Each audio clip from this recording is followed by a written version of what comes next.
Yes, Hour 3 Overdrive continues. Brought to you by FanDuel, bringing you everything from the opening line to the final score. Bryan Hayes, Doug, Jeff O'Neill, Jamie Noodles McLennan. We got a big hour here. JP Ricciardi later in the hour. Raptors in Indy playing Pascal Siakam tonight.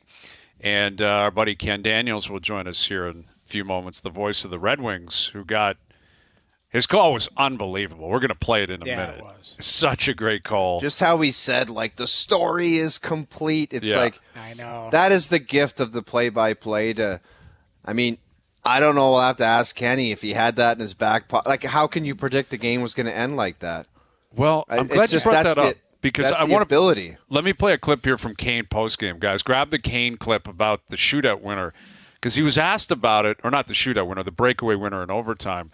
He was asked about the move, and I was surprised that he gave the answer he gave, because why don't I play it? Do we have it, JP? Okay, let's play it. This is what Kane had to say about the OT winner last night. As you're going in on a breakaway in a moment like this, and you know what the day has been built up as, what you're thinking and what those emotions are like. You definitely think of the moment, that's for sure. Had a move in my book in case I got to a breakaway tonight and stuck with it, and it's nice to see it work out. Just snipe top corner, that simple? Yeah, I just want to slow down, maybe get the goalie to move back a little bit, and then try to just float it in the top corner there. That's fascinating to hear, because I'd never before a game said, I'm going to have this move in my back pocket. Right. It's just reactionary where I could not stick handle anywhere close to Patrick Kane. But I'll tell you what, I could rip it under the bar as good as a lot of other guys. And that was kind of my go-to right-handed shot. I was like 5-hole under the bar glove, or I don't know. I just didn't deke that much. If it came up, it would just be some nonsense. I've never heard a player admit after, like, I knew what I was going to do. If I'm on a breakaway, I'm slowing down and I'm going shelf. I'll tell you what, That's those wild hands, to me. man, like those hands, and to be able, not a lot of left-handed shots can come down like that and roof it glove side on a left-handed catching goaltender. It's just not a popular place to shoot the puck for lefties.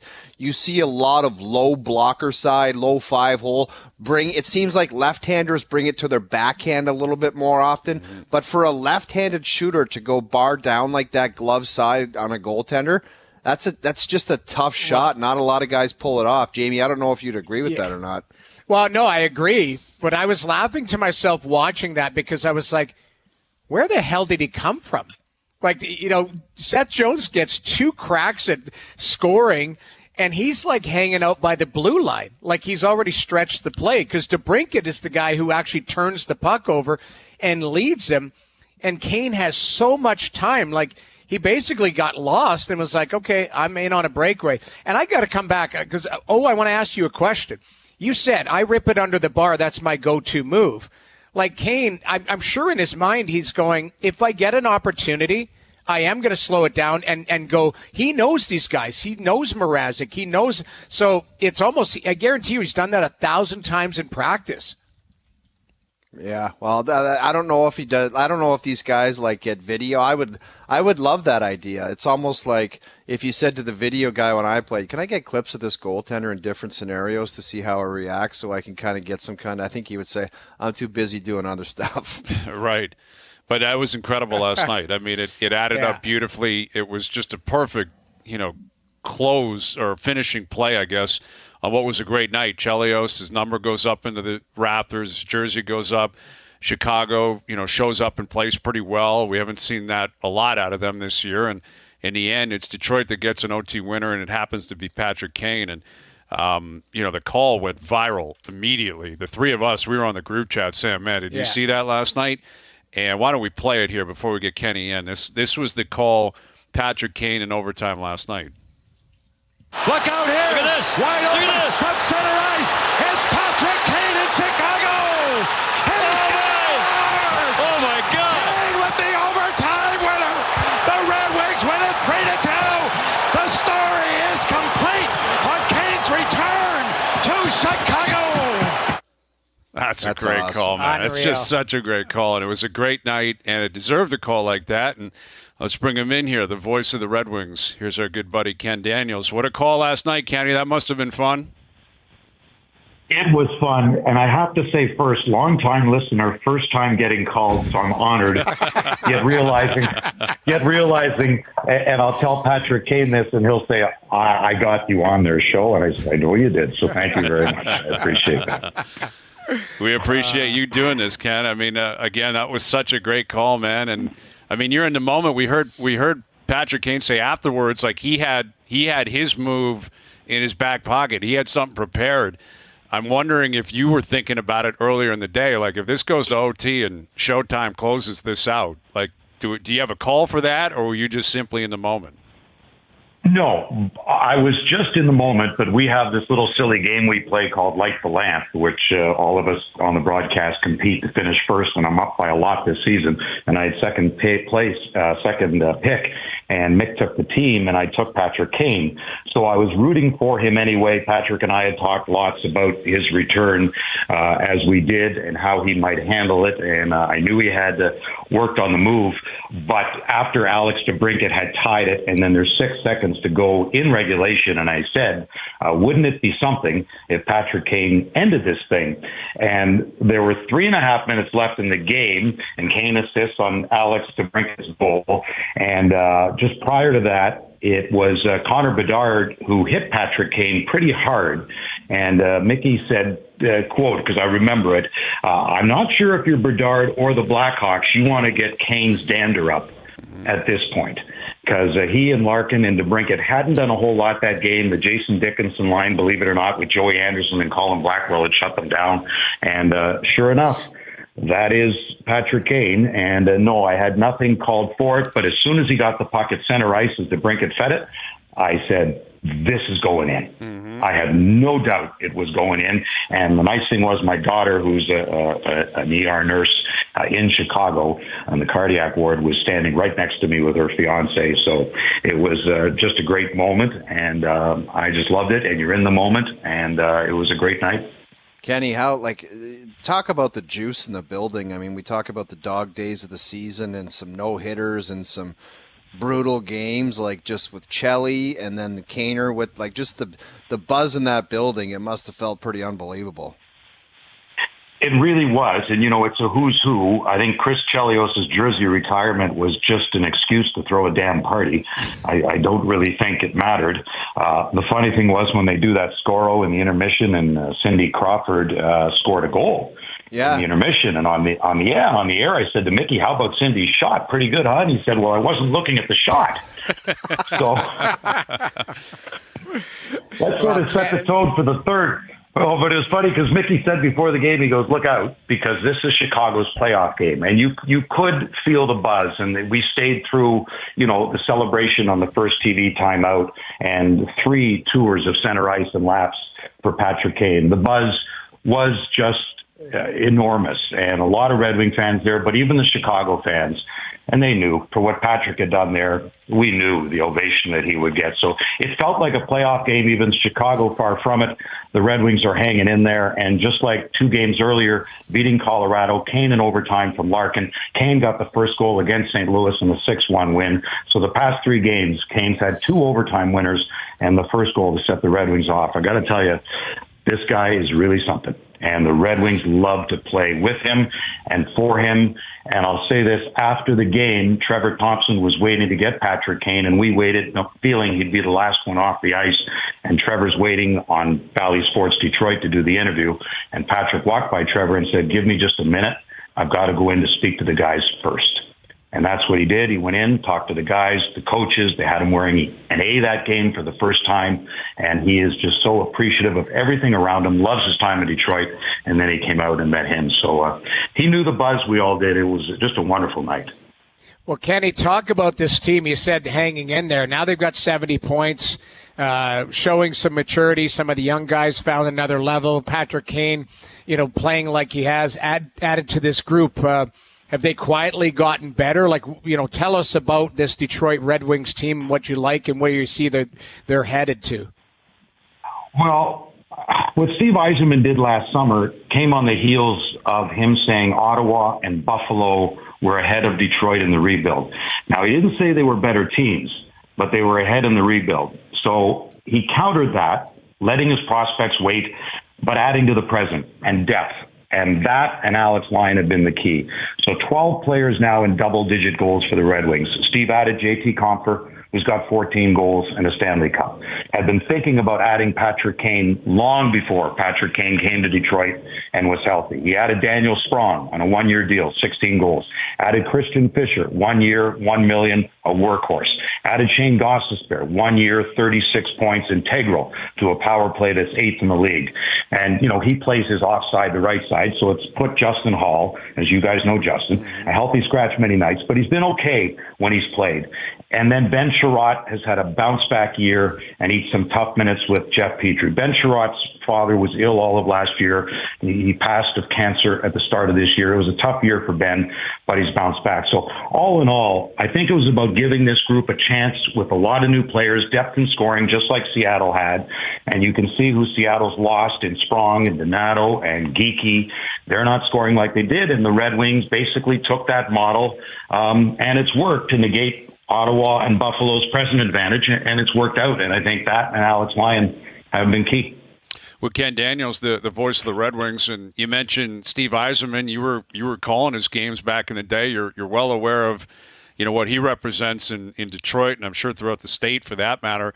And when he returned, it was massive news, but there was an understanding that it was going to take some time. Like Detroit was in a pretty bad place. The Red Wings were in a bad place. The new building was coming. COVID hits. But obviously it's starting to move. And like you just stated there, Kenny, like they got some players that are really bringing stuff to the table. Like, was there always a belief, like, on behalf of the fans, if you can speak for them, like always a belief Steve Yzerman was going to get this right and it was just a matter of time before it started to pop? Because it sure feels like it's popping right now. Yeah, and I think had even Steve taken another year, although he probably figured this team's never going to win a damn lottery because they just don't. They just don't. And he picked Moritz Seider sixth, and everyone was shocked. And you could have won the lottery, but you get Lucas Raymond in the fourth spot right after Tim Stutzla went, and then Sanderson right after.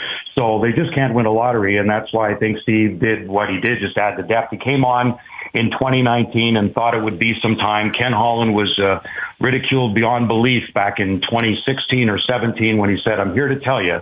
And there are some outliers, including Patrick Kane's Blackhawks, and perhaps because they had so many high picks in Crosby, et cetera, and Malkin and Fleury and Pittsburgh. But overall, if you're tearing it down in a rebuild and you get some lottery luck, it's still 10 years. And Ken Holland didn't say it's 10 years to win a cup. It's 10 years to be consistently in the playoffs, pushing for maybe a third round, pushing through a second round. So that's how long it is. And he wasn't wrong. The rebuild probably should have started a year or two earlier than it did, 2 years before Steve came. But then the rebuild, and Steve's competitiveness was sick of losing, and I think that's why he did what he did in the offseason, just to help it along. They've got some really good prospects coming. I think they're the top 5 or 6 in prospects that are coming. But, he wanted to move it along, and I think he wanted to get in the playoffs just so the young guys like Seider and Raymond have something to look for, and you don't get into that malaise. And he thinks that was important for them, thus the signing of the Andrew Kopps and the Compers, et cetera. Kenny, we really appreciate having you on, buddy. You said you're a longtime listener. Not sure if I believe you or not, although you have sent me messages where I do understand. So in saying that, is there any segments that you think that we should gas or that you don't like, or ones that you do, or any kind of insight on that? No, I love all the segments. Hazy B, I like them all. I think your insightfulness, you've helped lots of people along the way. I didn't have you picking that one, pal. I did not have you picking that one. I don't know if I'd be seeking your advice necessarily. However, I do enjoy the advice that you give to others. I'm really happy for you, O-Dog, and at the gym and going for it. I love it. I think it's great. But as for segments, you guys just keep on going. And I'll tell you one more thing, by the way, from yesterday. And you mentioned all the celebs that were there. Eddie Vedder and on for Chris Chelios' night. And it was really funny because when Chelios spoke, he did say, Kaner, don't show me up. Well, he was wrong. And Chelios did tell me upstairs that he put $3,000 on the board for the Blackhawks to shut down Patrick Kane. Well, that obviously didn't work. But you know who showed up for the third period, who flew in after their victory earlier in the afternoon from New Jersey? John Cooper and Jeff Blashill. Wow. They must have been going to the party after the game, I think. Very nice. I'm not sure about that, but they showed up. They're in Philly. We love coming it. up, but they never miss a party. You know, Coop, Gretzky, all the boys. It was a lot of fun. That's good. You guys keep all the segments coming, will you? I love them all. We will, Kenny. We appreciate you doing this, man. Great call as always last night. We loved it, and we'll do it again down the road. Thank you for this. I hope so. Thanks, guys. Appreciate it. You got it. Ken Daniels, the voice of the Red Wings. Man, that what would a have been party a last night, man. Cindy Crawford. See, she scored, too, on the the center ice. I don't know. How do you describe that? Like the 3 different slots, and it's like a shooter-tutor. And Cindy put some juice on that last night, and she was there. You know, we mentioned Eddie Belfour with his hat. He looked like John Beligo last night. He looked unreal. He was. You know, Dougie Gilmour and Gretzky was down there, Messier, Chelios. What a legend. What a night. That after party's probably still going right Yeah. now. That's the scary part. Yes. You're right. That after party is still going right now. It very well could It's be. at, I think, doesn't Chelly have his own bar there? Isn't it called Chelly's or something? Chelly's Chili? Is that or in something? Detroit or is it in Chicago? I don't know because like he's such a fixture right. in both spots. Yeah, I you know thought what? he had a You're place right. It's in Detroit. Chicago. Yeah, you're right. It's in Chicago, but I don't know. I don't know. Now that you I don't got know me where it thinking is, about but it could be in Chicago. I don't know. Obviously, last night was in Chicago, but there's a guy that I don't know. Is his number retired in Detroit? I don't know. I don't think it is in Montreal, but he could easily be retired in Montreal, Detroit, and Chicago. Like all 3 spots could have a Chelios jersey. I will look this up, but he probably should be in Detroit, should he not? He was there for at least 3 cups, I think, and must have put 7, 8, 9 years in there.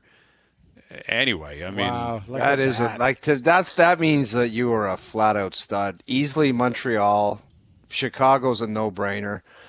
I don't know. I think Detroit is where like it was. I don't know if he was at his best. He came in Montreal. That's why I think he went there when he was 40 years old. No, he wasn't that old, but he like because he got there. He missed the first couple cups, I guess, in the late '90s. Yes, but he was there in 2002. Yes, in 09. And he was still there technically in 09. He wasn't playing much. But he put in Yeah, a he's good not getting run. his number retired in Detroit. Not but Detroit. You would think maybe Montreal. How many years did he play in Montreal? I don't even know. 1, 2. He was there, I think, at least 7 years, like good years in Montreal. 10 years Detroit, 9 in Chicago, 2 cups in Detroit, though. Yeah. Like that's what impressive. I'm saying, man. Yeah, but his dominance and being a prominent player in Detroit is what. Like, I'm not saying don't retire his jersey, but I think it would be highly unlikely. Right. I don't think it's going to happen now, but it just says something about, like, he won the Norris in 88, 89. That was in Montreal. So you win a Norris and a Cup. He was a big part of that 86 Cup team. I don't know, man. Yeah. Like, that's...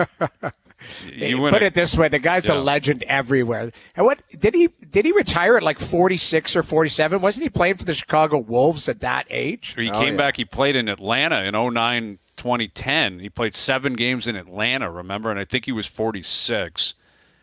And obviously the wheels had fallen off at that point. But that's kind of actually wild. Like when you look at his hockey DB, it's the Montreal Canadiens, the Chicago Blackhawks, the Detroit Red Wings, and the Atlanta Thrashers.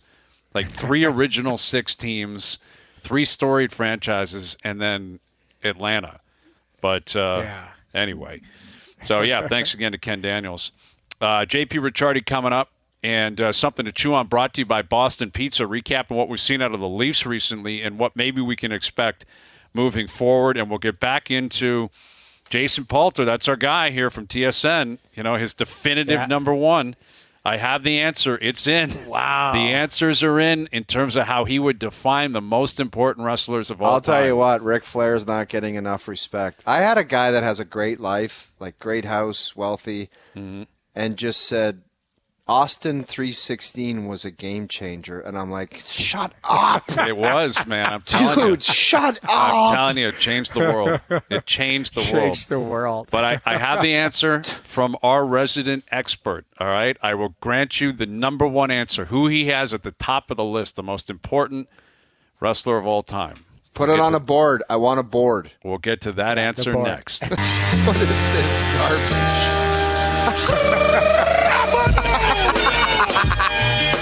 I think that's John Cena's music coming in. We got to play the Hulkster's music. We got to play. I am a real American. Exactly. All right. So we came across this earlier today because, you mentioned that you spent basically your whole weekend, your birthday weekend, watching Biography Channel and, Stone Cold biographies, Triple H, all that kind of stuff. And now you're a wrestling guy. It never ends, man. It was like a never-ending thing where it went into another wrestler, and then I got challenged by this guy, and then it would be 2 hours on that guy. I'm like, and you just get trapped. You get sucked you're in it. Yeah, it's well done. It's well produced. So we started discussing somehow, even though none of us are qualified, the most important wrestlers of all time. And I think it's Stone Cold. I said Stone Cold Steve Austin. You guys were flabbergasted by that.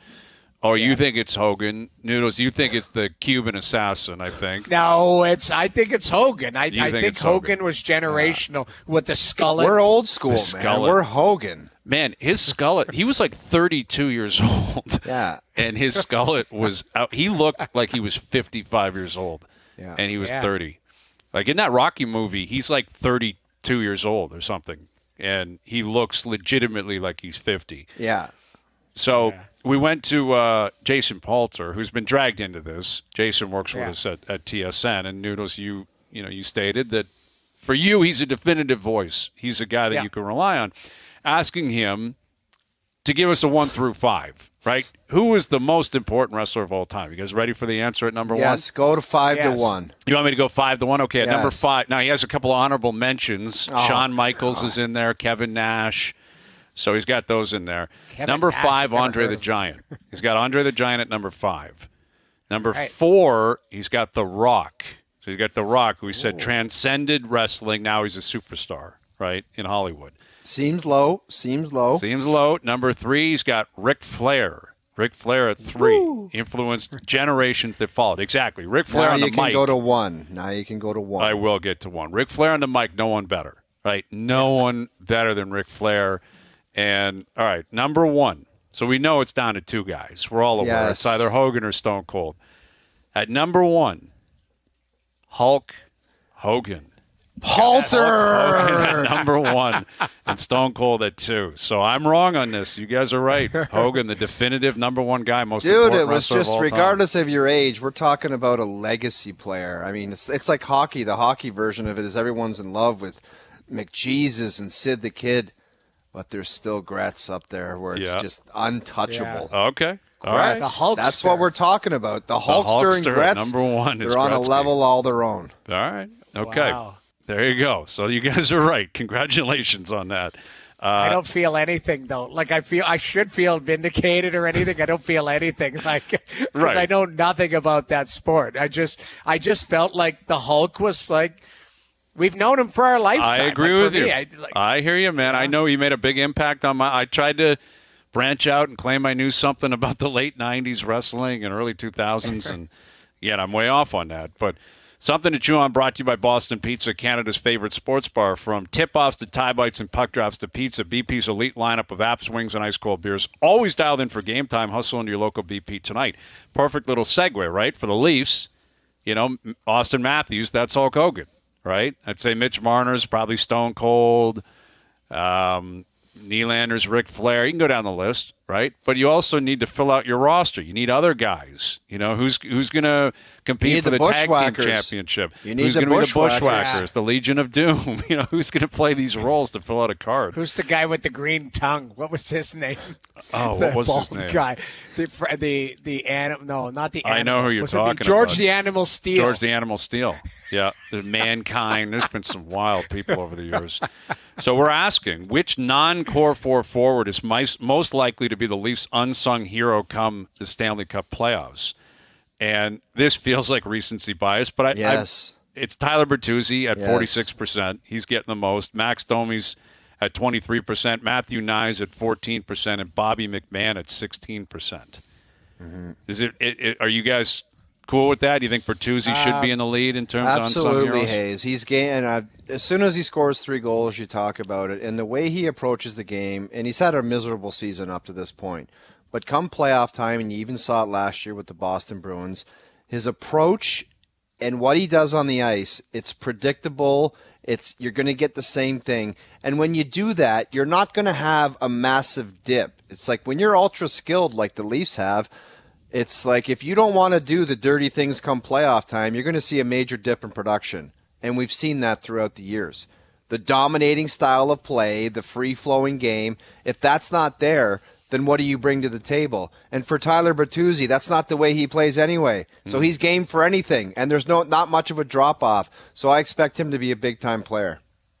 Yeah, I would agree with that. I want to say Matthew Nyes or Yarncroke, too, because I think Yarncroke could be a guy that is a Swiss Army knife, come back and slides in. But for the guys that you named, like I think Bertuzzi, the guy, I know recency bias, the guy just put three up on the board the other night, but he is the guy that we all circled saying that's what they've missed in the top 6 since Hyman was here. Because Bunting couldn't do it. Bunting just unfortunately couldn't. Like, to me, Bertuzzi's a top 6 that is a pain in the ass to play against, plays tough, got some skill, but he's got that look about him. He's missing a jib. He doesn't use tape as a knob. Like, he's just, it's kind of Ray always said, an unmade bed. That's what Tyler Bertuzzi is an unmade bed. But that's what you need in the playoffs, is somebody who's unpredictable, who could step up at the right time and isn't afraid of the moment. That would be my guy, but I'd also like to see maybe one of those somebody else jump in there. And too. You look at Bertuzzi's goals the other night, like they're just in front of the net. That's where you need to score goals in the playoffs. You need to have someone that's willing to go there. I think Max Domi would be my answer. I think Max playing a more prominent position than these other options up the middle of the ice, if that's where he's going to be come playoff time. I think his energy, his spunk, I think he's a guy that he shows up every night. Like, it's not going to be perfect all the time for Max. But I will say the coolest story would be Bobby McMahon, right? Like, Matthew Nyes has been highly touted. He's had a really good rookie year. He looks the part, you know what I mean? Like, this guy's going to be an NHLer, and I think he's going to be a good Leaf. Bobby McMahon, this story has come out of nowhere. Like, the idea of this guy riding this wave all the way through playoff success would just be an incredible story. And it's the uniqueness of a hockey market like this. There's very few. There might be 8 or 10 of them in the league where you can have a guy that shows up out of nowhere, goes on a heater, and people will reference him in 20 years. Hey, remember Bobby McMahon? It's it's the 7 Canadian markets and like maybe 3 or 4 in the States, maybe, that you can have that kind of an impact, and people are going to love what you represent because he works hard. That's what he does. He's aggressive. He works hard, fights for pucks, understands he's got a great opportunity here. And he has to do that every night, the fight for pucks, because what he has to do, Hayes, he's not a prolific goal scorer to my knowledge. I don't know his past. I haven't been through his hockey DB, but he has to make sure that, and it's even weird saying this, when the goals and the offense dry up, he's got to bring something to the table where the coach says, I cannot take him out of the lineup because that forecheck is too valuable, the physicality is too valuable, the intensities. He's got to come up with something for the coach to say, he does that, I just can't take that guy out of the lineup. Right. Because that's his lot in life. Yeah. And that's what he's got to figure out. Exactly. And he's been granted this opportunity based on injuries and other guys maybe playing their way out. He's got a hold of it now. He's got a hold of it now, and exactly. Yeah. But he's not going to be granted, to your point. Matthews, Marner, Nylander, they have a 5-game stretch where they struggle. They play game 6. He might not, right? He's probably 5-game installments. I wouldn't be shocked if Keefe said that to him. But he can plant a seed that no matter what, he's not coming out of the lineup, and that's going to come with trust in the next 2 months. Keep going. Exactly. It's kind of cool. Like, the Jays, spring training just arrives out of nowhere, and it's go time, and games are being played basically daily for, the next 6 months, 6.5 months, more than that. And, there's some weird stuff going on in baseball, though, in terms of these free agents, and we've discussed this topic a lot. And it came to a pass over the weekend with Bellinger, where he finally signed a 3-year deal, $80 million total, to return to the Cubs. And he can opt out after each year. But this is Scott Boras, who I'm sure was saying, Give me time. I'll find a monster deal. That is not a monster deal. It's a good deal, but it's not a monster deal. And I'm curious to see if maybe this is what's finally going to break the ice. And I think we got a guy on the line here that's a perfect guy to talk to. He was former GM up here in Toronto, as we know, and executive with the Mets, the A's, the Giants. He's got a podcast out, The Brushback with JP. Here's JP Ricciardi. How you doing, JP? I'm doing well. How you doing? We're doing well. Thank you for doing this. I'm curious what you make of this, like the Bellinger deal over the weekend being signed, the other names that are still out there. You've been around the game for a long time. Is this finally going to break and guys are going to have to concede? The players are going to have to concede. Those monster deals just simply aren't out there right now. Well, Bellinger is a pretty good deal. I know you probably don't think it's a monster deal, but $80 million is a lot of money where I come from. So I think I would consider that a pretty good paycheck and the ability to opt out. So he kind of got the best of both worlds. I think the other guys are going to fall in line eventually. They're definitely going to have places to play. I think some of the teams out there just are probably looking at these guys that they like them. They're probably not guys they want to get involved with 5, 6, 7 years. And so they're being really selective as to how they want to go about their business. But they're all going to get a place to play. And like I said, I think most of it's going to be shorter-term deals and probably creative like this one was, where you could opt out after every year. How do you think Boras has handled this? He seems like the guy that always seems to lock up these monster deals, and everyone has always said he acts the way he acts because he always gets it done and he can get away with it. How do you think it would be handling him right now? Have you ever in the past where things haven't gone his way and it's gone a little bit difficult? No, I always had a pretty good relationship with Scott. You know, you got to go into all of these deals remembering that he represents the player. He's not going to do you any favors, and he's going to do what's best for the player. And, you know, I think in some cases, the players have a blind trust sometimes in the agent. And I think in this case, obviously for them to hold out this long, and they're obviously following what he's saying. So I don't think Scott's going to be hurting through all of this. I think he's going to end up getting these guys something and then possibly be able to come back next year and say that we'll see how the year goes. And I mean, all you got to do is look at Bellinger. That's a pretty good deal. I mean, you're going to get $20-something million this year, and if he goes out and he plays great, he opts out, and maybe the market's a little better. So I don't think that's a bad deal for him, and I think, like I said, the other guys, Boras always finds a way of getting a good deal for his players. So whether it's short-term or long-term, he'll end up doing something well for those guys. Well, I guess that's where I'm coming from, JP, is, the Bellinger deal. Yeah, it's a good deal, but I'm guessing it's a deal that the Cubs probably had on the table for a while. Maybe they adjusted the opt-outs, or certain structures, certain parts of the way the contract is structured. I'm curious, like, if what's happened here is the rest of the league, because I'm guessing, Boras, why would he not, back at the winter meetings would have said it's going to cost $150. I want my guy $200. It's like, well, no, actually, it's $80, and that's what it's going to be. Yeah, he's going to come in high. Why wouldn't he come in high? Yeah. So he's going to come in high, but I think the fact that he's got an opt-out, which probably wasn't on the table, I think that's a win for the player. And he's betting on the player going out and having a good year and then coming back and saying, I've got 2 good years, so maybe I can parlay that into the 125 or 150. So I think, he hasn't won as far as the big contract, but he's won in the sense that he's got the freedom for his player. And I think for the Cubs, look, we did it with A.J. Burnett. We couldn't get free agents to come to Toronto. We got A.J. Burnett to come because we were creative enough to give him the out after 3 years. And our thought was, if he opts out after 3 years, that means he did really well for us for 3 years. So we'll take the 3 years and not have to be on the hook for the 5 years. And it ended up being like that. He ended up pitching great for us. He had an under 4 ERA. He had more strikeouts per inning. I think he won 30 games for us and did a great job for us. So the creativity of the Cubs being able to come back and saying, we'll give you the opt-out, I think it works in the team's favor in a lot of cases. JP, where are you at with the Blue Jays and some of the moves they made in the offseason, and what do you see this team's potential heading into the season at? I like the Blue Jays. I think if the Blue Jays can stay healthy and their pitchers can give them, if they have 5, 6 pitchers that they have lined up, if they get post all year and there's no major injury to their starters, I think at worst they're going to be a wild card team. I think if they hit the way they're capable of hitting, I think this is a team that could win, the American League East. I think a lot of things have to go right, but they've got the pieces in place to go right. I think one of their starters is going to step up and be the ace.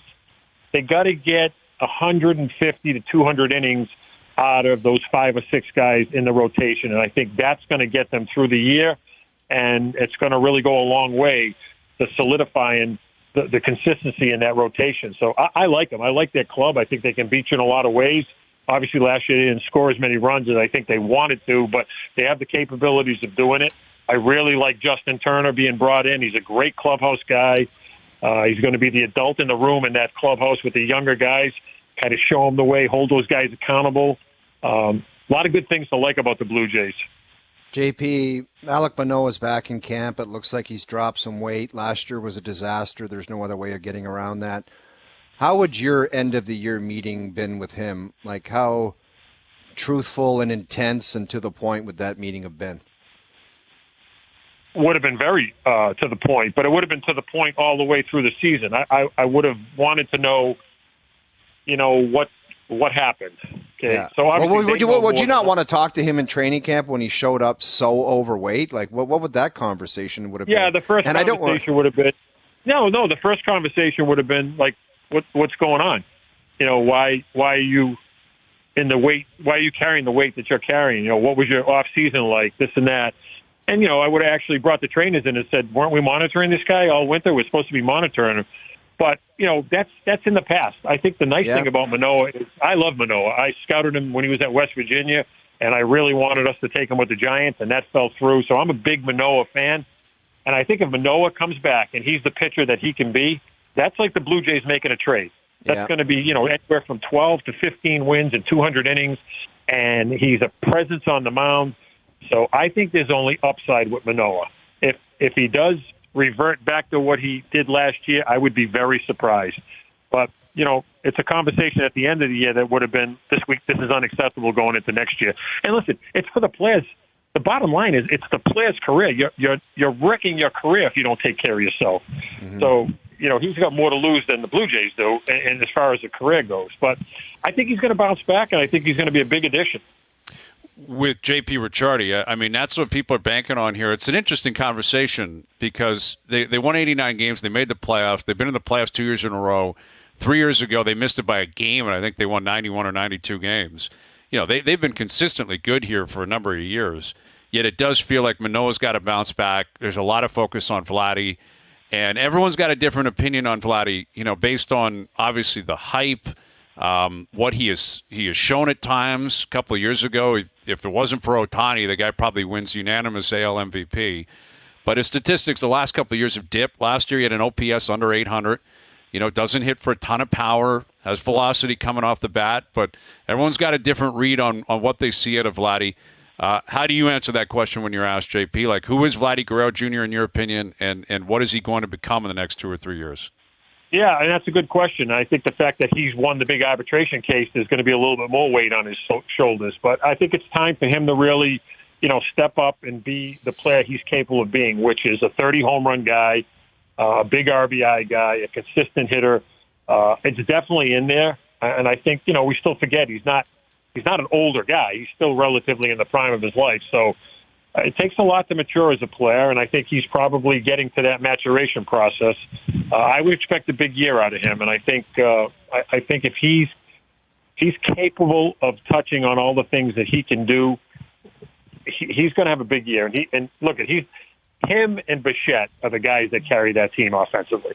So I think they're going to go as the team's going to go as those guys go offensively. Justin Turner's going to have a big impact on him. I really believe that. And I think he's going to hold him a little bit more accountable to maybe some at-bats that he might throw away or give away. But he's got all the ability to be a 30 home run, 100 RBI guy and be a really, really scary guy in the middle of that lineup. He's too good to sit there and say he's not capable of reaching that.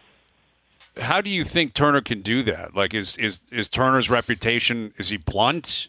How do you get in his ear? Yeah, how would you expect that to happen? Turner's just a good guy. He's just a really good guy that plays the game the right way. So his example is going to be the way he plays, and he's going to grind out at bats, and he's going to tell those guys, "Hey, you gave that at bat away. Whether you like it or not, you gave that at bat away, and you can't give that at bat away. Whether you like it or not, you didn't run that ball out." He does it in a nice way. He's not going to sit there like a complete idiot and embarrass anybody, but he knows. He's been around, and that's the kind of player he is, and that's the kind of guy he's always been. And, every team needs that guy. The Blue Jays haven't had that guy, since I think Batista left. So it's now you got, like I said, an adult in the room, and you've got someone that's going to hold the younger kids accountable. And it's great to have young talent, but young talent sometimes doesn't know how. Look at, I'm from Boston. Look at the Celtics. The Celtics have the same problem. They got great young talent. They can't get over the hump because they just don't have that one guy that's been there before and can help those younger guys. So I think that's the same case here with the Blue Jays. I think Vlad's going to have a big year. We're all banking on it. We're all waiting for it. We're hoping for it for sure. The Brushback with JP. How you liking the podcast world, JP? Where are we going with this? Yeah, I'm excited about it. It's a chance to talk about baseball. It's a chance to, talk about all the good things about our game. It's a chance to, just bring people in. A lot of people have a lot of different podcasts, and it touches on different things. I think in our case, I really want to let the people know the inner workings of baseball. What goes on when a trade's being made? What goes on when people are talking about trades? How tough it is to get other teams, to talk about trades? What scouting and player development are like?